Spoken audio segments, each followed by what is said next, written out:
What is up everybody, welcome back to the Crew 2, and in this video I'm going to take a look at the Bugatti EB110 Super Sport Anodized Edition. This car is basically unlocked instantly once you guys buy the motor pass because it is level 1. It's also going to add on to the Bugatti collection we already have, so there's now going to be 14 Bugattis in the game, which is kind of insane. I also have a feeling we're probably going to get more in the future as well, but nonetheless though, the Anodized Edition definitely does look pretty awesome as well. Like, I do like the design of this vehicle. Similar to other cars though, guys, you cannot upgrade this thing at all. But nonetheless though, I do have to admit this EB110 definitely looks pretty awesome. I would say one of the biggest highlights for me is probably going to be those rims, guys. Like, check those out. They definitely look really good. One thing I also do want to mention, by the way, is you guys can do a wide body on the regular EB110. I will be showing that here in 1 second, but overall though, I really do think the Anodized Edition is definitely pretty sweet. I've also always been a big fan of the EB110s. And now moving over to the regular EB110, there's a few things I also wanted to show you guys. So first things first, you obviously can make this thing a wide body. To be honest, I also think it looks kind of ugly though, like it really does not look that good on here. I do think the wide body on the Anodized Edition does look a lot better. And also when it comes to overall customization, I notice you really can't get this thing to look like that one. So here are the rims on this car again. So the ones on that car definitely look a lot better as well. Then moving over here to the rear fenders, we have whatever that is. I really don't know what that actually is supposed to be, like a spaceship kind of thing. Then we also have this one after that, and then finally a very odd carbon fiber version of the spaceship looking back end on this car as well. So I think we can all agree, guys, the other car is definitely going to look a lot better than the regular EB110, at least when it comes to the overall customization for it. So I really do think this car actually looks pretty awesome for what it is. I'm sure many players might look at this thing and go, what in the world is that? Like, that doesn't look that good. But if you actually go and examine the overall body kit on this vehicle compared to the other one, I really do think this car looks way better. So now taking an outside look of the EB110 right now, guys, I really do like the look of this car compared to the regular one. Those rims look so good on this vehicle, plus the wide body kit actually fits it pretty nicely, especially compared to the one that you can put on the regular EB110. And not only that though, the engine sound on this car is insane.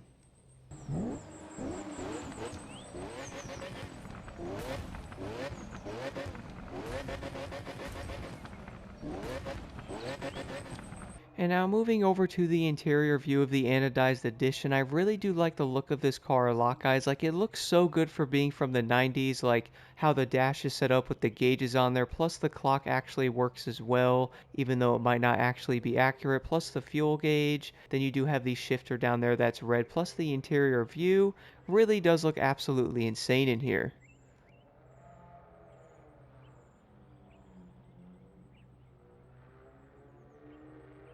But besides all that, let's see what the top speed of the EB110 Anodized Edition actually is. So this thing redlines pretty high above 8,000. It's also going to be a 6-speed. So what's kind of funny though, guys, I have been realizing this car reminds me heavily of the Carrera GT, at least the way that it shifts. So that's definitely going to be a positive because I normally do run manual, and this car is insanely easy to use as well in manual, which is definitely going to be nice.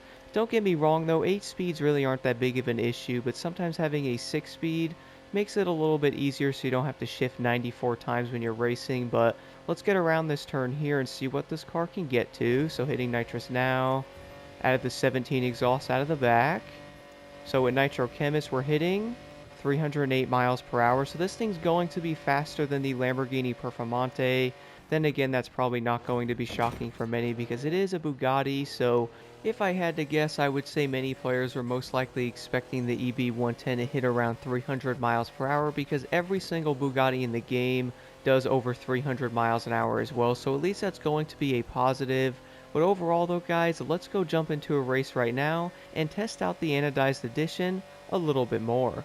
So from testing out the Anodized Edition just a little bit, I would say this is probably going to be one of the better hypercars in the Crew 2, at least what I have been noticing with this car. So for one, guys, as I did mention before, it is indeed going to be a 6-speed, which I actually think is a good thing. I found this thing to accelerate up to speed very nicely. It also didn't struggle that much to get to 250, which is kind of interesting due to the fact that some of the hypercars do tend to struggle to get past like 265 or 270 miles per hour, so the Anodized Edition definitely doesn't have any issues in that aspect, and if you guys are running Nitrochemist on this vehicle, you're probably going to be insanely impressed with its acceleration and how fast it can actually hit like 280 miles an hour. Like, I actually decided to do the going to Vegas hyper race with it, mainly because I wanted to see how the overall like speed of this car actually is, and the entire time I was doing this race I was honestly very impressed with it.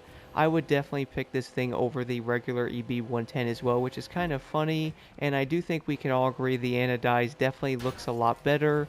What's also very cool though is the fact that everybody can get this vehicle now, because all you will have to do is buy the motor pass with like $3 million and you guys will instantly get this car unlocked, so I would definitely recommend going after this thing. Now, similar to some of the other hypercars, I also mentioned this in the Lamborghini Performante video as well, that for some of the hypercars definitely seem to be pretty awful in some regards to their stability. At least that's what I have been noticing with them, and even the Anodized Edition seems to suffer from this a little bit when going over hills and or bumps.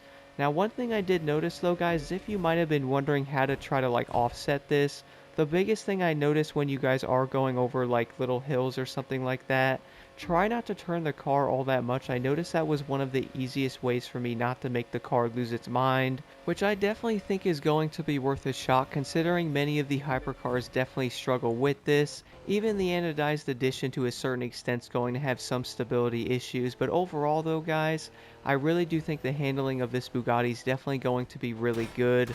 I was liking the way this thing could fly around a corner. Like, for example, I would drop a gear, maybe two if I needed to, then I would fly around the corner basically perfectly. So I really do think this car has really nice overall handling stability compared to many of the other hypercars, which I really do think is always going to be a plus in that aspect. But overall though, the speed of the Anodized is also going to be really good, also beating out many of the other hypercars in the game, but I really do feel like that's not going to really mean all that much though, unless you guys are doing races that are really long, like going to Vegas or even like something like the Detroit race or maybe even the Dallas race as well. So that higher top speed's definitely going to help tremendously. But even then though, guys, I really do feel like the Bugatti here is going to be a really great competitor in summits. I personally might actually try out this car a little bit because I really do like the way it was shifting. I also found the speed to be really good. Plus, I think the handling is definitely going to be one of the better cars we have seen in the game, at least, because some of the hypercars definitely can be very interesting. This is also by far one of the most competitive classes in the entire game as well, because I notice many players do like testing out different hypercars, and most of the summits seem to have like a hypercar as a reward, or maybe even like a lot of hypercar events in there as well. So getting a good overall hypercar is definitely going to be a must. And one thing I'm also really liking as well that I think a lot of players are going to agree with is the fact that many of the classes now are starting to have different vehicles you can actually run and still compete and get good scores in the summits. For example, I would even say the Anodized Edition here is going to be a really good overall hypercar that you could easily run in summits and still get a really good score. Sure, you guys might be a little bit slower than like a Super Sport or maybe like even the KTM, for example, on some corners. I really do think this car is going to fall into the middle though, and it can easily be used and still get a very competitive score to go after platinum rewards and stuff like that. So it's definitely going to be a plus seeing many of the other vehicles popping up now in the crew too, because if I had to guess, I would say many players are most likely tired of seeing just one car in every class basically dominate, so having new cars like the Anodized Edition that can easily compete in some of these summits I really do think are going to make them a lot more fun. But overall though, guys, I'm really liking this car so far. I like the 6-speed, I like the way this thing handles, plus it's going to do easily over 300 miles per hour, so the Anodized Edition is definitely going to be worth a look. Let me know what you guys think about this car in the comments below, and here are the settings I'm currently running on this vehicle.